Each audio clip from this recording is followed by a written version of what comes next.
Hello मंडळी, मी पुन्हा एकदा आले आहे तुमच्यासाठी एक नवीन रेसिपी घेऊन। कदाचित तुम्हाला हे माहिती असेल, पण जर तुमच्या घरात जर 1 वाटी रवा असेल ना, तर नक्कीच तुम्ही हा एकदम क्रिस्पी असा नाश्ता बनवू शकता। तर चला आपण आता रेसिपी बघूया।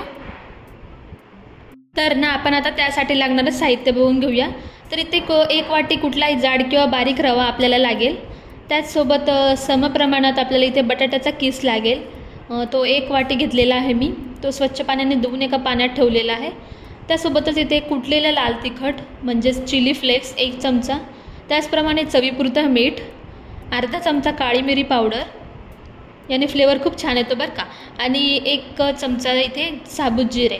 तर आता इथे मी घेतली आहे 1 कढई। इथे नॉनस्टिक कढई घ्यायची आहे आपण। तर त्यामध्ये मी थोडंसं इथे तेल टाकून घेते आहे, किमान 1 ते 1.5 चमचा। आता त्यामध्ये काय करायचं, आपण जे मसाले घेतले होते ते एक एक करून टाकायचे आहे। सर्वात प्रथम मी इथे जिरे ॲड केलेले आहे, त्यासोबत इथे लाल तिखट, त्यासोबत इथे काळी मिरी पूडसुद्धा मी ॲड केलेली आहे। आणि आता हे थोडंसं आपण मिक्स करून घेऊया। गॅसची फ्लेम आपल्याला कमीच ठेवायची आहे, कारण हे मसाले जळता कामा नये। तर आता काय करायचं, इथे 1 ग्लास भरून आपल्याला इथे पाणी ॲड करायचं आहे। गॅसची फ्लेम आपल्याला मंदच ठेवायची आहे आणि पाणी टाकल्यावर आपण इथे आता चवीपुरतं मीठ ॲड करणार आहे। तर आता तुम्ही बघू शकता पाणी इथे गरम होत आहे। तर इथे मी 1 वाटी रवा इथे ॲड करून घेते आहे। त्याचसोबत जो बटाट्याचा किस केलेला होता आपण, त्यातलं पाणी सर्व काढून हा 1 किस मी इथे ॲड करून घेते आहे। तर आता काय करायचं, आपल्याला हे मिक्स करायचं आहे।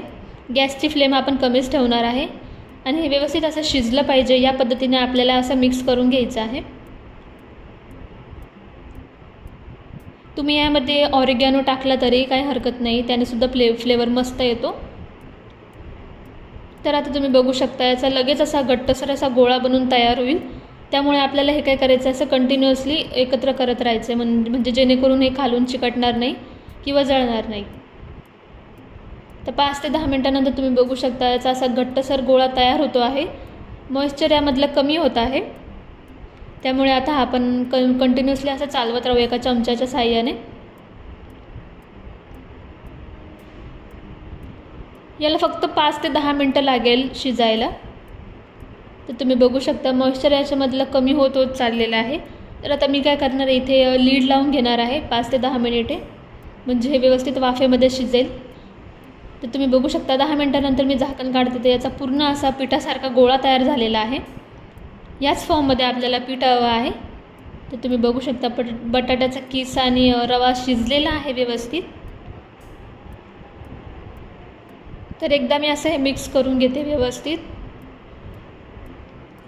तर आता काय करायचं, इथे मी गॅसची फ्लेम ऑफ करणार आहे आणि 5 ते 10 मिनिटे असंच याला झाकण लावून ठेवून देणार आहे। तर तुम्ही बघू शकता 10 मिनटानंतर मी इथे चेक करते आहे, एकदम असा मऊसर तिथे गोळा बनून तयार आहे। तर आता काय करायचं आहे, आपल्याला याचे जे वडे बनवून घ्यायचे आहे। मेंदू वडे तुम्ही काहीही बोलू शकता, क्रिस्पी वडा, मेंदू वडा किंवा पकोडा, जे काही असेल ते तर आपण आता याला बनवून घेऊया। तर मी इथे काय करणार आहे, आता हाताला थोडंसं इथे तेल लावून घेते मी अगोदर, जेणेकरून जे हे पीठ आहे ते हाताला चिकटणार नाही किंवा याचा जो आकार आहे तो एकदम व्यवस्थित असा येईल।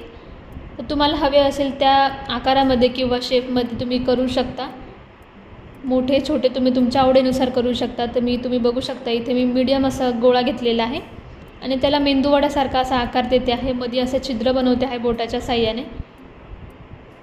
खूप इझिली बनवून तयार होतं, तुम्ही बघू शकता एकदम अवघ्या मिनटामध्ये इथे मेंदूवडा बनवून तयार आहे। तर अशा प्रकारे आपल्याला सर्व इथे वडे बनवून तयार करून घ्यायचे आहे। तर इथे माझे 9 वडे बनलेले आहे। तर आता आपण करूया आता याला फ्राय। तर इथे मी कढईमध्ये अगोदरच तेल चढवलेलं आहे गरम करण्यासाठी। तेल एकदम असं कडकडीत गरम नको आहे, मीडियम हवं आहे आणि आपल्याला हे मंद आचेवर असे व्यवस्थित खरपूस होईपर्यंत तळून घ्यायचे आहे। एकच वेळेस जास्त टाकायचे नाही, किमान 4 ते 5 आपण इथे वडे सोडायचे आहे आणि 5 ते 10 मिनटं असे व्यवस्थित असे खरपूस असे तळून घ्यायचे आहे। आणि लगेच याला चमच्याच्या साहाय्याने चालवायचं नाही, कारण की यामधलं जे मॉइश्चर आहे त्यामुळे वडे तेलामध्ये विरघळू शकतात। त्यामुळे 5 ते 10 मिनटं झाल्यानंतर आपण याला चमच्याच्या साहाय्याने मिक्स करूया। तर तुम्ही बघू शकता थोडेसे तेलाच्या बुडबुड्या कमी झाल्या आहेत। आता मी इथे याला व्यवस्थित असं मिक्स करून घेते। तुम्ही बघू शकता एकदम असा मस्त इथे असा खरपूस आपला वडा बनतो आहे। तर अजून आपल्याला याला 5 ते 6 मिनिट असं व्यवस्थित खरपूस असं तळून घ्यायचं आहे।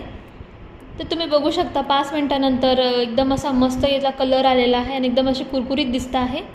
तर आता काय करायचं आहे, आपल्याला एका किचन टॉवेलवरती हे वडे सगळे काढून घ्यायचे आहे, जेणेकरून याच्यामधलं जे एक्स्ट्रा तेल असेल ते निघून जाईल।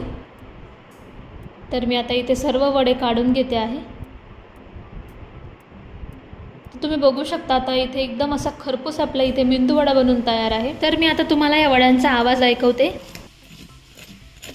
बघितलं, एकदम मस्त आपला इथे मेंदूवडा बनवून तयार आहे। व्हिडिओ आवडल्यास व्हिडिओला लाईक करा। तोपर्यंत भेटूया एका नवीन व्हिडिओसोबत।